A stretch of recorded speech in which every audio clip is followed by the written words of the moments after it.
참 한 가지 광고가 빠졌네요. 박정월라 목사님 연락이 오셨는데요. 사모님 이제 퇴원하셔서 집에서 또 요양하고 계시다고 합니다. 특별히 이남주 사모님 계속해서 회복을 위해서 여러분 기도 부탁드립니다. 자, 욥기 2장 10절로부터 2장 1절로부터 10절까지 말씀 우리 한번 다 같이 한 목소리로 봉독해 올리겠습니다. 또 하루는 하나님의 아들들이 와서 여호와 앞에 서고 사탄도 그들 가운데 와서 여호와 앞에 서니 여호와께서 사탄에게 이르시되 내가 어디서 왔느냐? 사탄이 여호와께 대답하여 이르되 땅을 두루 돌아 여기저기 다녀왔나이다. 여호와께서 사탄에게 이르시되 내가 내 종 욥을 주의하여 보았느냐? 그와 같이 온전하고 정직하여 하나님을 경외하며 악에서 떠난 자가 세상에 없느니라. 내가 나를 충동하여 까닭없이 그를 치게 하였어도 그가 여전히 자기의 온전함을 굳게 지켰느니라. 사탄이 여호와께 대답하여 이르시되 가죽으로 가죽을 바꾸오니 사람이 그의 모든 소유물로 자기의 생명을 바꾸올지라. 이제 주의 손을 펴서 그와 그의 뼈와 살을 치소서. 그리하시면 틀림없이 주를 향하여 욕하지 않겠나이까. 여호와께서 사탄에게 이르시되 내가 그를 내 손에 맡기노라. 다만 그의 생명은 해하지 말지니라. 사탄이 이에 여호와 앞에서 물러가서 욥을 쳐서 온 바닥으로 정수리까지 종기가 나게 한지라. 욥이 제 가운데 앉아서 질그릇 조각을 가져다가 몸을 긁고 있더니 그의 아내가 그에게 이르되 당신이 그래도 자기의 온전함을 굳게 지키느냐? 하나님을 욕하고 죽으라. 그가 이르되 그대의 말이 한 어리석은 여자의 말 같도다. 우리가 하나님께 복을 받았은즉 화도 받지 아니하겠느냐 하고 이 모든 말에 이래 욥이 입술로 범죄하지 아니하니라. 아멘. 자, 오늘 말씀의 제목은요, 같이 읽겠습니다. 말씀의 제목 다 같이 읽겠습니다. 시작. 입술로 범죄치 아니하더라. 아멘. 오늘 전 여러분들과 함께 욥기 2장 말씀을 통해서 함께 은혜를 받기를 원합니다. 욥기 2장 말씀이 1장과 계속해서 2장까지 제가 강해를 나가는데요, 이 말씀을 통해서 큰 은혜가 있기를 예수님의 이름으로 부탁드립니다. 조봉희 목사님 설교를 읽다 보니까 이런 얘기를 쓰셨는데 참 마음에 와닿더라고요. 내가 너를 아프게 할지는 몰라도 너에게 손해를 입히지는 않을 거야. 그러니까 내가 너를 아프게 할지는 몰라도 손해를 입히지는 않을 거야. 이건 미국에서 외과 의사들이 수술을 할 때 그 어린아이들한테 하는 말이었다고 합니다. 그러니까 지금 너가 수술을 받을 텐데 이 수술은 많이 아플 거야. 그러나 이 수술은 꼭 받아야 되는 것이고 수술을 받고 난 다음에는 훨씬 너가 건강해질 거야 라고 이렇게 얘기합니다. 조금 춥죠? 에어컨이 너무 춥게 틀린 것 같아요. 느낌이. 저도 추워요. 이게 추운 게 좋으신 분이 있는데 조금 에어컨 조금만 높여주세요. 25도쯤으로는 돼야 될 것 같은데 25도가 제일 사람이 평안하게 느끼는 온도랍니다. 어디까지 얘기했죠? 내가 너를 아프게 할 거야. 그런데 너에게 손해를 입히지는 않을 거야 라고 이렇게 이야기를 해준다고 합니다. 미국 사람들 참 합리적인 사람들 같아요. 수술하고 하는 건 정말 아프겠죠. 그러나 아플 때마다 생각해야 되는 것은 아픈 게 전부가 아니야.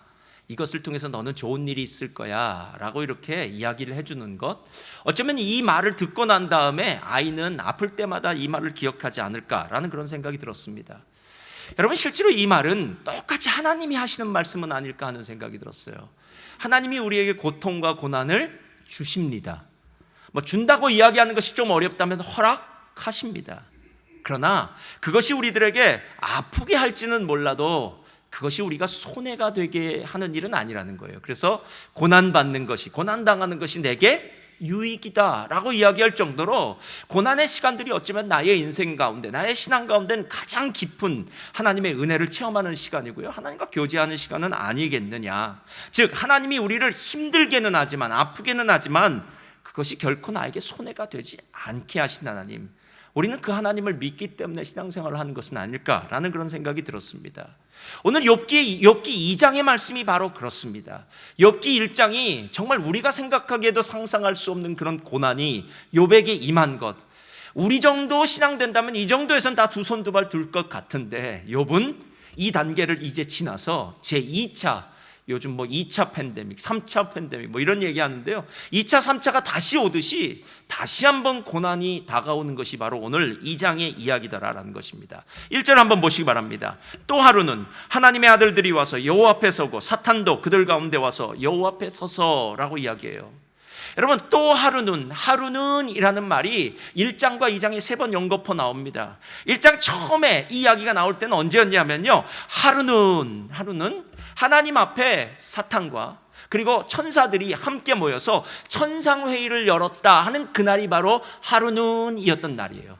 근데 하나님이 괜히 그날 무슨 말씀을 하세요, 사탄에게. 욥에 대해서 칭찬을 하시니까 욥이 화가 나서 하나님이 복을 주시니까 그렇죠. 하나님께서 욥의 재산과 욥의 그 생명을 보호하시고 욥의 재산에 산후를 두른다고 얘기했어요. 예전의 개역 성경에는요. 하나님이 지켜주시고 보호하시는데, 하나님 복 주시는데 누가 하나님 예배하지 않겠습니까? 그거 한번 거두어가 보세요 라고 얘기했던 것이 첫 번째 그 하루였습니다.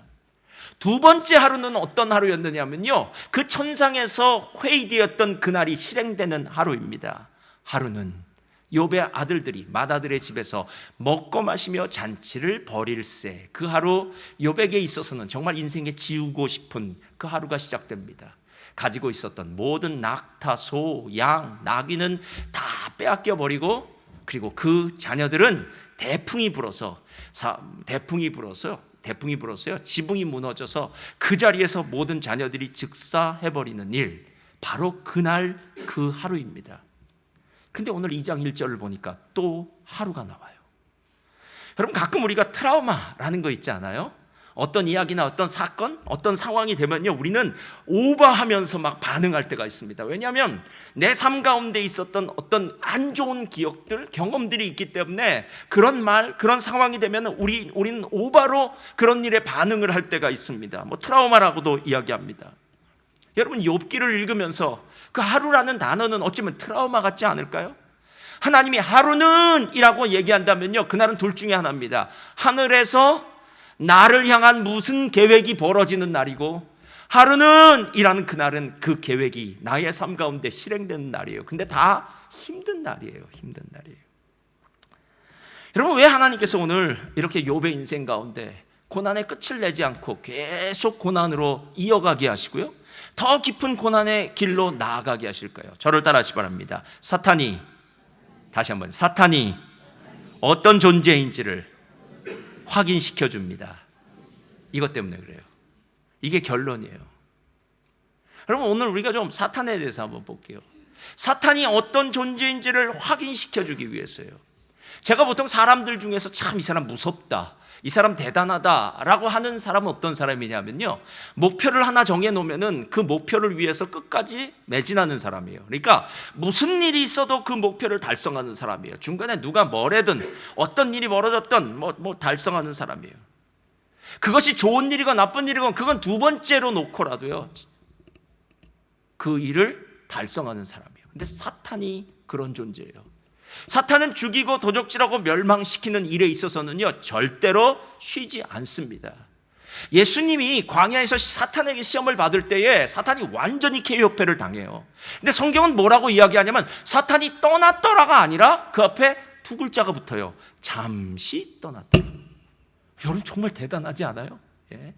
여러분, 레슬링 경기 같은 거 보셨습니까? 그때 레슬링 경기를 할 때요, 상대방이 헤드락을 하거나 이렇게 할 때요, 끝까지 하는 거예요. 언제까지요? 상대편이 KO 할 때까지, 상대편이 항복할 때까지요. 근데 사탄이 그런 존재라는 거예요. 사탄이요. 여러분, 이런 사탄이 얼마나 무섭습니까? 예. 근데 오늘 사탄이 하는 일이 오늘 여기에 너무 잘 나와 있어요. 4절과 5절이에요. 이렇게 얘기해요. 사탄이 여호와께 대답하여 이르되 가죽을 바꾸오니 사람이 그의 모든 소유물로 자기의 생명을 바꾸올지라. 자, 하나님이 사탄에게 뭐라고 얘기했냐면요, 야, 거 봐라, 내가 욥에 대해서 처음 얘기하지 않았냐? 욥은 온전하고 정직하고 악을 떠나고 하나님을 경외하는 자야. 그가 모든 소유물이 다 잃어버렸을 때에도, 심지어는 자기 자녀들 10명이 그 자리에서 즉사했을지라도 하나님을 찬양하고 예배 자리에 나오지 않느냐? 욥은 온전한 신앙을 가졌어라고 이야기하면은요, 옆에선 맞습니다 한마디만 하는데 사탄은 절대로 그런 말을 못해요. 여러분, 여러분, 지금 사단이 어떤 존재인지를 알아야만 돼요. 왜냐하면 우리의 신앙의 많은 부분이 사단이 역사하고 있는데 그 사단의 역사가 무엇인지를 전혀 감도 채리지 못하다가 당하는 사람들이 너무 많다라는 거예요.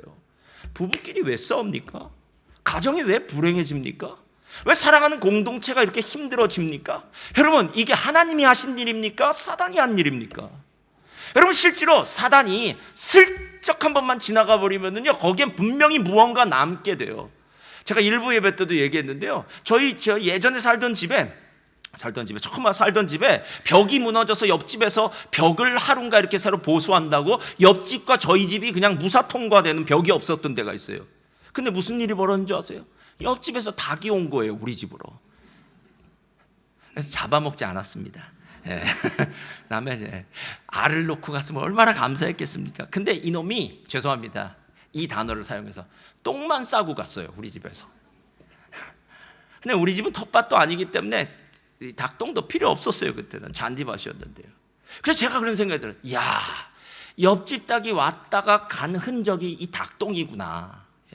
사단이 그렇다고요, 여러분. 사단이 언제 왔다 갔는지 몰라요. 영적인 존재이기 때문에요. 근데요, 왔다 가면 꼭 티가 나요. 그 많던 기쁨이 다 사라져 버려요. 그 평안했던 마음이 이젠 혼돈하기 시작해요. 감사했던 마음이 불평과 원망이 되어버려요. 여러분, 사단이 지금 뭐라고 얘기합니까? 가죽으로 가죽을 바꾸니 사람이 그의 모든 소유물로 자기의 생명을 바꿀지라. 아이, 재산 정도야 없어져도 그 정도 괜찮지 않습니까? 한번 몸이 아파봐야죠. 몸이요, 자기 몸이 진짜 아파야 그것이 문제죠. 그래서 사단이 뭐라고 얘기하면 뼈와 살을 치소서, 이렇게 얘기해요. 여러분, 사탄의 두 가지 특징이 뭔지 아십니까? 저를 따라하시 바랍니다. 사단은 부정적이고 사단은 악의적입니다. 여러분, 이게 두 가지 특징이에요. 부정적이라는 말은 이래요. 사탄은 어떤 사물이나 사건, 어떤 사람이나 어떤 일을 보면서 꼭 색안경을 쓰고 비꼬아서 말해요. 여러분, 사탄 절대로 정직하게 사실을 얘기한 적 없어요. 사실 맞지요. 그러나 그 다음에 아니에요. 그러나 에이, 그거 하나님이 해줬으니까 했겠지요. 만약에 안 해줬으면 안 했을 겁니다. 에이, 그 뒤에 뭔가가 있겠지요 라고 얘기하는 거예요. 끊임없이 뒤에 부정적이에요. 여러분, 어떤 공동체이건 부정적인 상황과 부정적인 사람이 활개치기 시작하면 그 다음부터 공동체가 무너지는 건 순식간이에요. 순식간이에요. 여러분, 저도 이민사회에 이제 살 만큼 산 것 같아요. 거의 한 40년 살았으니까요. 이민사회라는 사회가 참 유리그릇 같은 사회예요. 왜냐하면 한국 같으면 하나도 안 외로워요. 여러분, 문 밖에만 나가면 한국 사람들인데요, 동네 한국 사람들이고 친척은 없습니까? 직장 동료는 없습니까? 친구는 없습니까? 친구도 초등학교, 중학교, 고등학교, 대학교 별별 동창들 다 있고 다 만나다 보면 공사가 다 망해져요. 근데 이민사회는 그렇지 않아요. 외로워요. 여러분, 외롭다고 해서 우리가 말 한마디도 안 하고 살 수 있는 그런 일은 없어요, 여러분. 그래서 또 사람을 만나게 돼요. 그럼 또 만나다 보면 힘들게 돼요. 근데 힘들 때마다 이걸 생각하세요. 내가 누구를 만났더니 자꾸 내 마음이 부정적이 되는 거예요. 그 사람과 만나서 얘기를 듣다 보면 왠지 부정적인 생각이 들어요. 교회에 대해서도 부정적인 생각이 들고 그 사람에 대해서도 부정적인 생각이 들고 자꾸 든다면 여러분, 그건 하나님의 뜻 아닙니다. 하나님의 사람은 부정적이지 않습니다, 여러분. 하나님의 사람은요, 끝까지 주님을 믿고 소망을 해요. 하나님의 뜻 안에서 소망을 갖고 믿음을 갖는 사람이 하나님의 사람인 줄 믿습니다. 부정적인 거예요. 그런데 거기서 끝나지 않아요. 악의적이란 말은 어떻게 하면 그 사람을 더 괴롭고 더 힘들게 할까를 고민하는 존재예요. 그러니까 오늘 사단의 손에 한번 걸리면은요, 끝장을 봐야 돼요. 그래서 그 사람을 결국 파멸시키고 말겠다는 것. 참, 이게 좀 사단의 모습 아니겠냐는 거예요. 옛날에 개그 프로그램인가요? 거기에 이런 거 나왔어요. 사장님 나빠요, 이런 거 나왔던 개그 프로그램이 있어요. 근데 이게 딱 맞아요. 사탄 나빠요, 이거예요. 사탄 정말 나빠요, 여러분. 정말 나빠요. 근데 여러분, 정말 나쁜지 알고 계십니까? 그토록 은혜가 넘치던 그 공동체, 그 셀, 그 관계에 사단이 왔다 가면요, 다 깨져버려요. 여러분, 천국과 지옥은요, 정말 순식간이더라고요. 순식간이더라고요. 결혼 생활 하신 분들은 너무 잘 알 거예요. 부부싸움 하고 나면 지옥이에요. 예. 그냥 가만히 있는데도 지옥이에요. 밥을 먹어도 지옥이에요. 회사를 나가도 지옥이에요. 그냥 집에 앉아 있는 것도 지옥이에요. 그토록 재미있는 TV 프로그램을 봐도 지옥이에요. 그리고 그토록 기다렸던 드라마 펜트하우스를 봐도 지옥이에요. 다 지옥이에요, 여러분. 그러나 부부싸움이 딱 맞춰지고 서로 다시 화해하면요, 그땐 천국이에요. 예.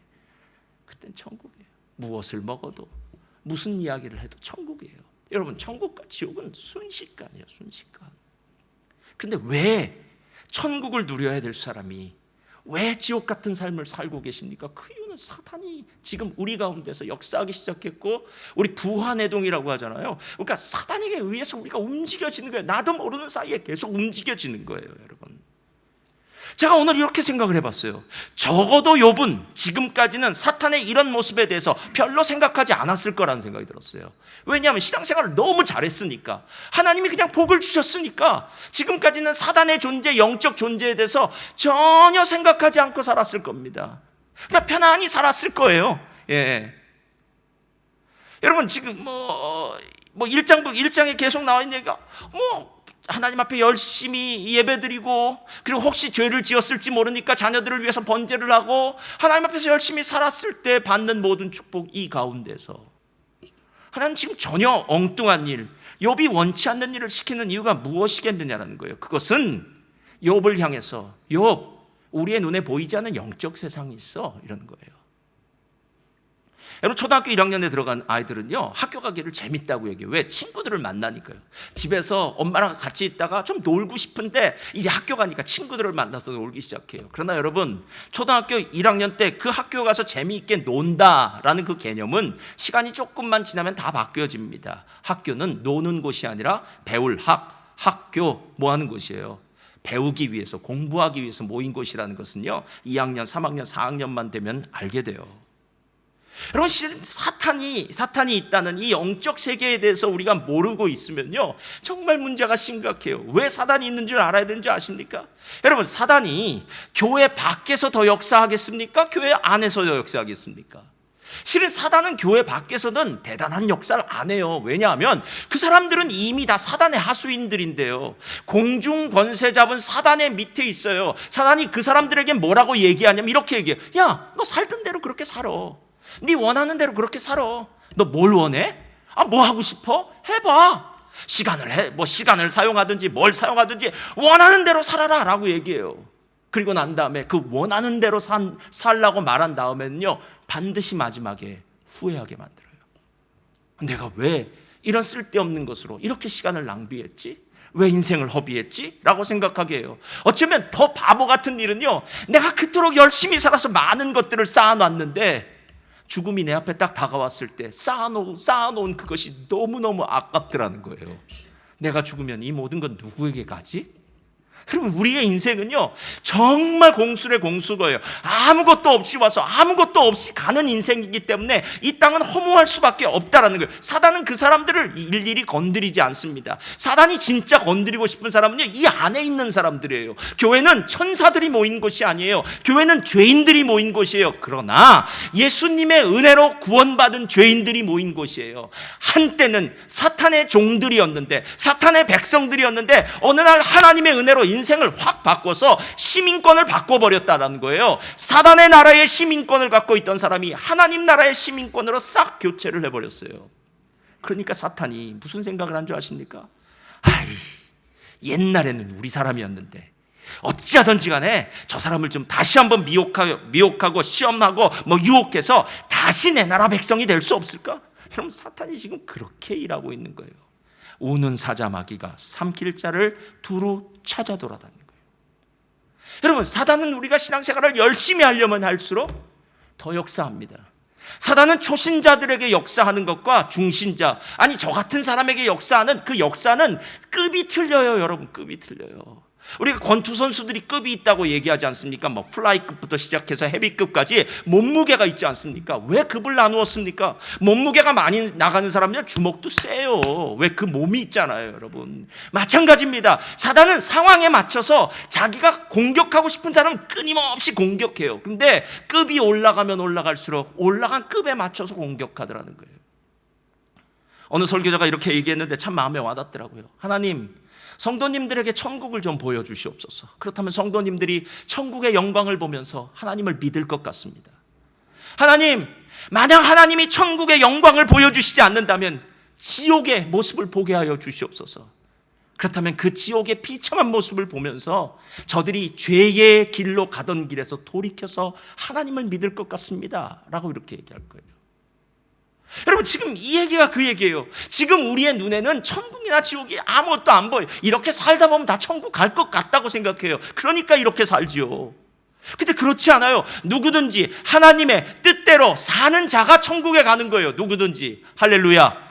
하나님의 뜻대로 사는 자요. 하나님의 뜻대로 살지 않으면 갈 수가 없어요, 여러분. 예. 그럼에도 불구하고 우리가 하나님 말씀 잘 안 보잖아요. 하나님이 뭘 원하시는지 잘 모르잖아요, 여러분. 바로 이런 부분이에요. 에어컨 조금만 낮춰주세요. 이제 더워요. 예. 죄송합니다. 제가 번열이 났나 봐요. 예.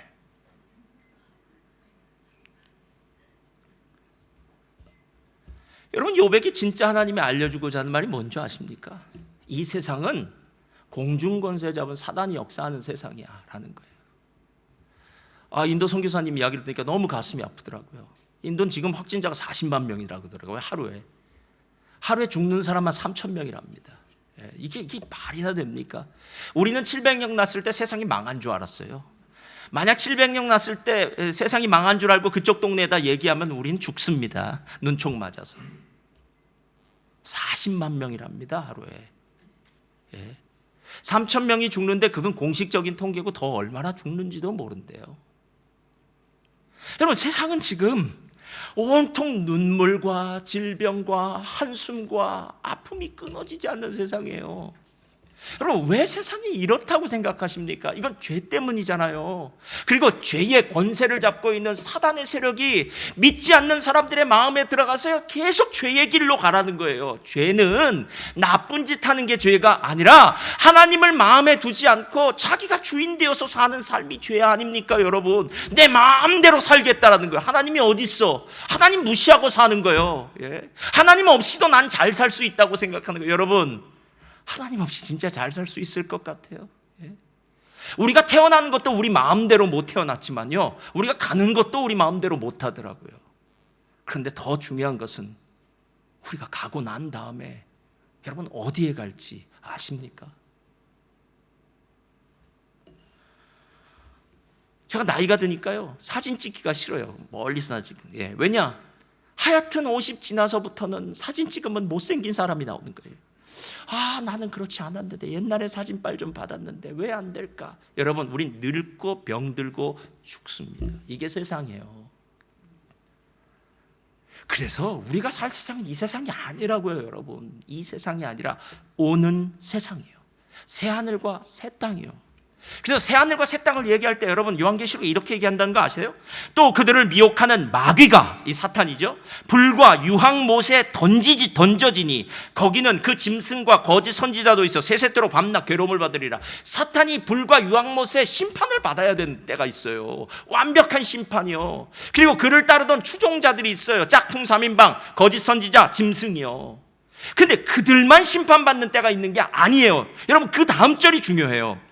또 내가 보니 죽은 자들이 큰 자나 작은 자나 그 보좌 앞에 서 있는데 책들이 펴 있고 또 다른 책이 펴졌으니 곧 생명책이라. 죽은 자들이 자기 행위를 따라 책들에 기록된 대로 심판을 받으니. 여러분, 저는 여러분들을 어느 누구도 판단하거나 정죄하거나 판단하거나 정죄하거나 심판할 자격이 없어요. 그리고 실은 몰라요, 저는 여러분들을요.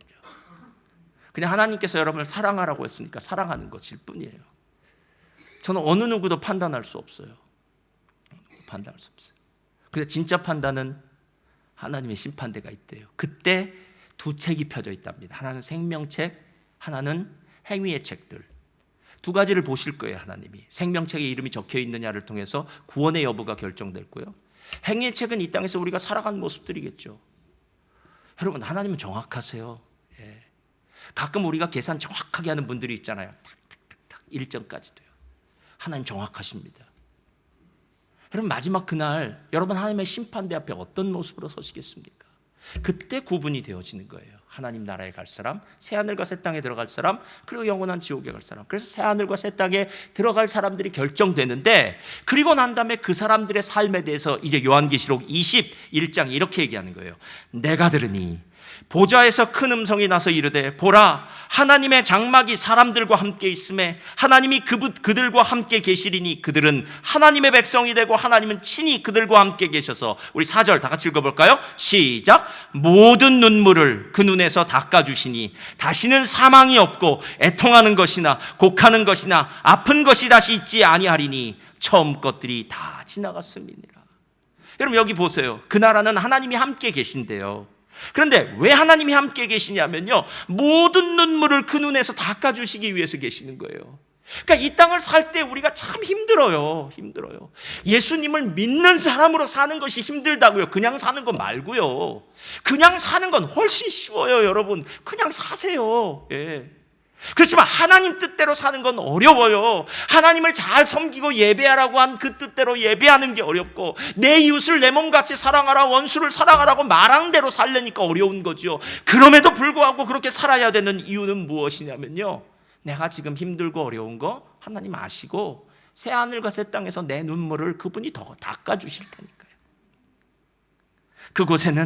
그곳에는요 사망이 없대요. 애통도 없대요. 곡하는 것도 없대요. 아픈 것도 없대요. 저는 이것을 사무의 세상이라고 얘기해요. 사무. 예? 사망도, 애통하는 것도, 곡하는 것도, 아픈 것도 없는 세상. 여러분, 이게 진짜 우리가 살아야 될 세상이에요.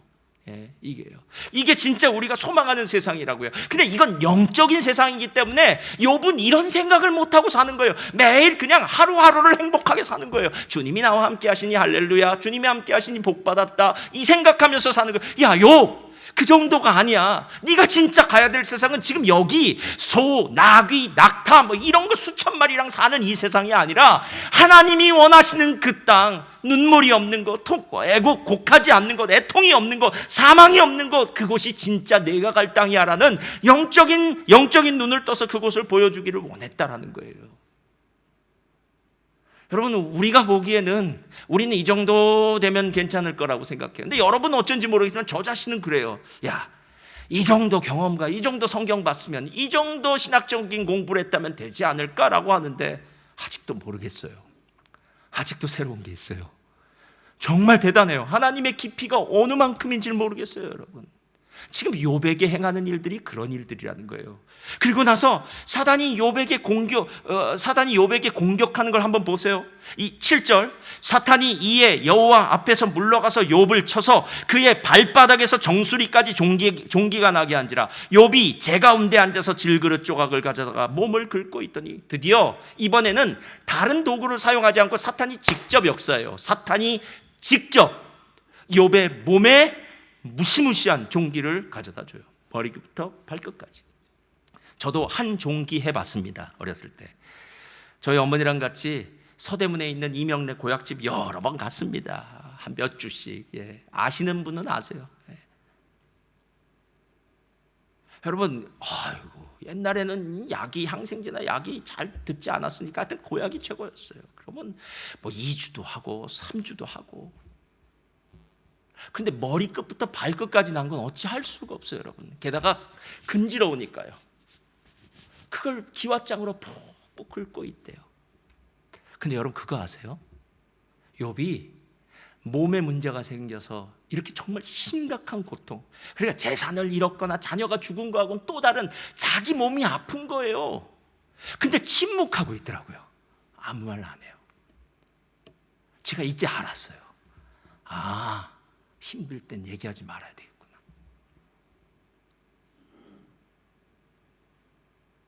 여러분, 욥을 지금 어렵게 하는, 고난을 가져다 준 사탄이 이 정도에서 끝날까요? 그러면 오산입니다. 이번엔 사람을 사용합니다. 9절 다 같이 한번 읽어보겠습니다. 9절이요. 시작. 그의 아내가 그에게 이르되, 당신이 그래도 자기의 온전함을 굳게 지키느냐? 하나님을 욕하고 죽으라. 재산도, 자식도, 심지어 몸의 질병도 아내의 말 한마디만큼은 못해요.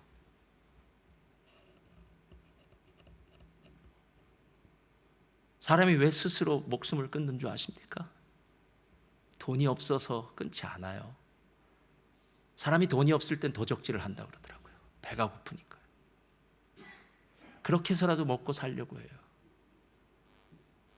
그러나 누군가의 상처받는 한마디, 그 누군가가 사랑하는 사람의 말이라면 더 심하겠죠. 제가 지금까지 들어본 말 중에 제일 가슴 아픈 말이 있어요. 제가 이분 만나고 난 다음에 며칠을 힘들어했어요. 이분 참 착한 분이에요. 근데 이렇게 착한 분이 되게 무능해요. 삶이. 가정적으로도 경제적으로 좀 무능해요. 또 자녀도 여러 명 있어요. 근데 그분이 어느 날 저에게 다가와서 이렇게 말하더라고요. 목사님, 제가 너무 힘듭니다. 그러더라고요. 그래서 왜 그러냐고 물었더니 자기 아내가 자기한테 이렇게 얘기했대요. 생명보험 가서 들고 가서 나가 죽으라 그랬다는 거예요. 그래서 제가 그렇게 얘기했어요. 에이, 아내가 지금 화가 나니까 너무너무 힘드니까 그렇게 얘기했겠지 라고 얘기는 했어요. 근데 그분이 그 얘기를 하는데 눈물이 확 흘리더라고요. 왜냐면 그 말이 가짜가 아니라 진짜 같으니까요. 차라리 당신 죽어서라도 우리 가정이 잘 살았으면 좋겠어. 당신은 우리 집에는 전혀 필요 없는 존재야 라는 그 말 한마디.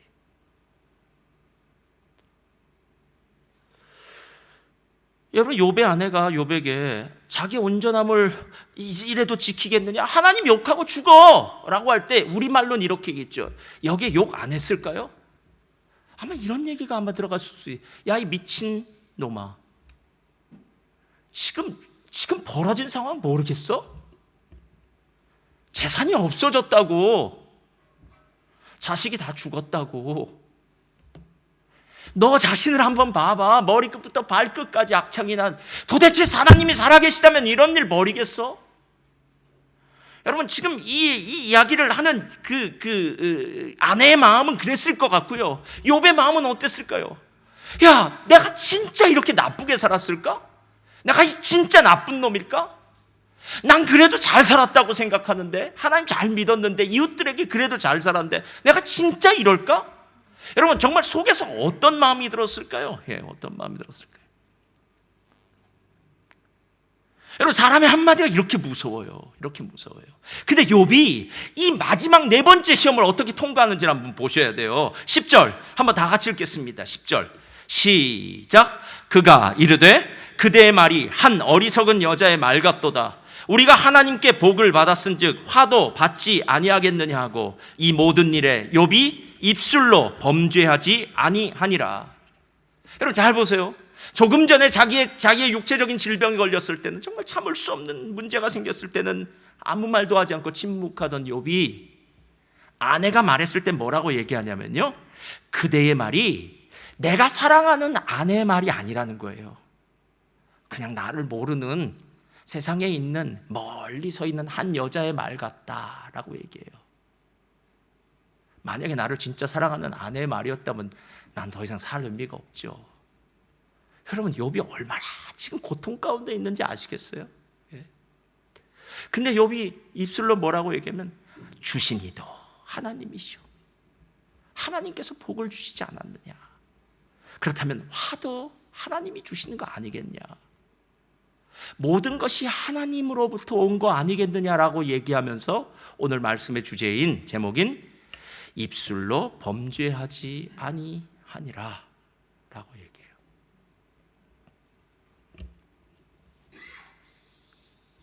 욥은 어리석은 여자의 말 같다라고 얘기할 때 아내의 말을 묵상하지 않아요. 이게 욥이 우리와 다른 점 같아요. 우린 뭘 묵상하냐 하면요, 문제를, 그 사람이 내게 던진 말 한마디, 그 상황, 계속 묵상해요. 근데 묵상의 특징이 뭔지 아십니까? 닭이 아니죠. 계란을 품으면 어떻게 돼요? 21일을 품으면 병아리가 돼요. 그리고 자라나요. 그럼 묵상의 특징은 부화를 시키는 거예요. 처음에 달걀로 있던 것들을 부화시켜서 병아리를 만들고요. 나중에 큰 장닭을 만들어요. 여러분, 실제로 먹고 사는 문제 이외엔 정말 중요한 문제 없어요. 왜? 먹고 사는 문제가 제일 중요해요, 여러분. 저희 아버지가 예전에 가장이죠. 아버지 가장으로 가족들, 식솔들 이렇게 이끌고 그럴 때가 있었어요. 19살부터 일을 하셨다고 그러는데, 그때 저희 아버지가 월급을 받으면 매일 했던 얘기가 있었대요. 이렇게 얘기하셨대요. 야, 집에는 무조건 쌀이랑 연탄만 있으면 돼. 그래서 그 집에서, 그 집 굴뚝에서 연기만 나면 살 수 있어. 연기만 나면 살 수 있어. 이렇게 얘기했대요. 제가 묻겠습니다. 여러분, 지금 받으시는 어떤 고난이 정말 한 끼 음식을 먹지 못해서 당하는 그런 고난입니까? 아니면 그것과는 정말 비교할 수 없는 작은 것들이 내 인생을 지금 힘들게 하고 있습니까? 근데 그렇게 아무리 이야기해도 맞아요. 말이 그렇게 힘들다고요. 말 한마디의 능력이 그렇게 크다고요. 오늘 욥에게 있어서 다른 어떤 것보다 사랑하는 아내의 그 말 한마디가 가슴을 후벼파는 정말 인생을 가장 힘들게 하는 말 한마디, 욥의 인생 가운데 마지막 파이널 카운터 펀치 같은 말이겠죠. 근데 욥은 그 말을 묵상하지 않고 하나님을 묵상하기 시작하는 거예요. 왜냐? 그가 이야기하잖아요. 자, 우리가 하나님으로부터 복을 받았은즉 화를 받는 것도 마땅하다라고 얘기하는 것은, 지금 아내가 하는 말을, 야, 내가 너를 얼마나 사랑하는데 다른 사람은 몰라도 네가 나한테 그렇게 얘기할 수 있어 라고 얘기하는 것이 아니라, 그 말은 그냥 어리석은 한 여자의 이야기입니다라고 묻어두고요, 하나님 바라보는 거 아니에요. 그리고 하나님 바라보니까 문제가 해결되잖아요. 욥이 사탄의 융단 폭격 같은 그 말 공격에도, 다른 공격 다 합쳐서요, 정말 무시무시한 핵폭탄 같은 말 공격에도 자기가 끝까지 지키고 있었던 것은 자신의 입술이에요. 예. 입술로 범죄하지 아니하였더라. 입술로 원망하지 아니하였더라. 예. 그런데 왜 입술이 원망하거나 범죄하지 않았을까를 보니까, 마태복음 12장에 예수님이, 바리새인들이 예수님이 바알세불의 힘을 덧입어서 귀신들을 쫓아낸다라는 얘기를 했을 때 그 바리새인들한테 했던 얘기가 생각이 났어요. 12장 34절이에요. 마태복음. 독사의 자식들아, 너희는 악하니 어떻게 선한 말을 할 수 있느냐? 이는 마음에 가득한 것을 입으로 말함이라. 선한 사람은 그 쌓은 선에서 선한 것을 내고 악한 사람은 그 쌓은 악에서 악한 것을 내느니라. 36절, 내가 너희에게 이르노니 사람이 무슨 무익한 말을 하든지 심판날에 이에 대하여 신문을 받으리니 내 말로 의롭다함을 받고 내 말로 정죄함을 받으리니. 여러분, 이제 뒷말 하지 못하시겠죠? 여러분이 무익한 말로 아무 말이나 던진 말, 하나님의 심판대 앞에서 여러분이 심판받는다고 합니다. 여러분이 던진 말을 여러분은 잊어버리셨어도, 여러분이 던진 말을 그 말의 당사자는 잊어버렸어도 하나님은 잊지 않으십니다. 그런데 오늘 성경이 뭐라고 이야기하냐면요, 사람은 쌓은 것에서 나오는 거야 라고 얘기해요. 즉 마음에서 나오는 거예요. 마음에서요. 여러분, 이걸 다시 한번 기억하세요. 마음에서 나오는 거라는 거예요. 마음에서요. 팀 켈러 목사님의 왕의 십자가라는 책이 있어요. 우리 도서관에 있으니까 한번 빌려보세요.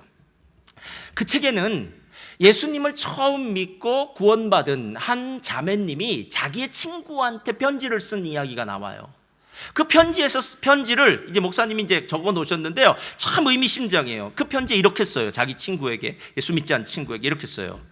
내 인생의 가장 큰 문제점은 사람들의 시선에 연연하는 거였어. 남들이 나를 인정하고 좋지 않게 여기면 그것을 견디질 못했어. 그러다가 그리스도와의 관계를 맺는 것이 얼마나 중요한지를 처음으로 이제 깨달았어. 예수님의 사랑 덕분에 남들의 말과 행동 하나하나에 감정이 요동하지 않게 되었어. 예수님의 사랑 덕분에 내 친구와 가족을 있는 그대로 사랑하고 그들에게 많은 것을 바라지 않게 되었어. 모든 부족한 것은 그리스도 안에서 찾을 수 있거든. 남들을 있는 그대로 사랑하니 얼마나 좋은지 몰라. 여러분, 그 사람 그런 사람이에요. 그냥 약한 사람이에요. 그럼 우리가 사람을 볼 때마다 기억해야 될 건요, 그 사람이 진짜 악해서 그런 거 없어요. 악하기는 저나 여러분 다 똑같이 악한 존재들이에요. 저도 가끔 보다가 혼자서 막 생각이 나를 펼 때가 있어요. 그럼 아니지. 내가 어찌 이런 생각을 다 하고 있나, 이런 불경스러움. 여러분 그러시지 않나요? 예? 내가 나도 못 믿겠어요, 여러분. 내가 화가 났을 때, 내가 분노가 났을 때, 내가 누군가를 미워할 때 막 생각에 꼬리에 꼬리를 물고 막 그냥 이상한 생각이 들기 시작하면요, 나도 주체할 수 없는 생각이 들어요. 여러분, 사람 모두 악해요. 그러나 하나님은 그 사람들을 향해서 우리가 얘기한 건 무엇이냐면, 야, 사람은 악한 존재로 보지 말고 그냥 약한 존재로 보아라. 그 부분이 약한가 보다. 그 부분이 부족한가 보다. 그리고 있는 그대로 받아줄 수는 없겠니? 라는 거예요. 여러분, 이게 어떻게 해서 가능하냐면요, 예수님을 가슴에 묵상하기 시작하면 진짜 가능해져요. 근데 왜 진짜 예수님을 보면 가능해진 줄 아십니까? 베드로전서에 보면요, 초대교회 때에는 이 사환들 중에서, 그러니까 종들 중에서 나쁜 주인 밑에서 아주 고통받는 종들이 있었어요. 이 종들은 정말 하루하루가 지옥과도 같은 삶을 살았어요. 그런데 그 종들을 향해서 베드로 사도가 이렇게 권면을 해줘요. 예수님의 모습이에요. 자, 펴주세요. 다 같이 읽겠습니다. 그는 죄를 범하지 아니하시고 그 입에 거짓도 없으시며 욕을 당하시되 맞대어 욕하지 아니하시고 고난을 받으시되 위협하지 아니하시고 오직 공의로 심판하시는 이에게 부탁하시며. 여기 한번 잘 보세요. 그는 십자가를 질 만한, 십자가에 못 박혀 죽을 만한 죄 없었어요, 여러분. 억울하다고 치면 예수님만큼 억울한 사람이 어디 있겠습니까? 그런데 그 입에 거짓이 없으셨대요. 잘 보세요. 그 입에 거짓이 없으셨대요. 욕을 당했어요. 사람들이 비난해요. 야! 십자가에서 내려오라. 예. 네가 하나님 앞에 무슨 범죄를 했으니까 그렇겠지. 죄가 있으니까 그렇겠지. 비난을 합니다. 다른 사람들은 실컷 구원해 놓고 너는 무슨 짓이야? 라고 얘기했을 거예요. 욕을 당하시되 맞대어 욕하지 않으셨대요. 고난을 받으시되 위협하지 않으셨대요. 다른 사람들을 막 두려워하게 하고 위협하는 말 안 하셨대요. 그리고 난 다음에 마지막에 오직 공의로 심판하시는 이에게 부탁하시며. 제가 여러분에게 분명히 말씀드리겠습니다. 살다 보면 진짜 못 참을 일 많아요. 그때 여러분들은 어떤 결정들을 내리고 어떤 선택을 할 수도 있습니다. 그러나 여러분이 정말 힘들고 어려울 때 다시 한 번만 생각해 주실 수는 없어요? 예수님.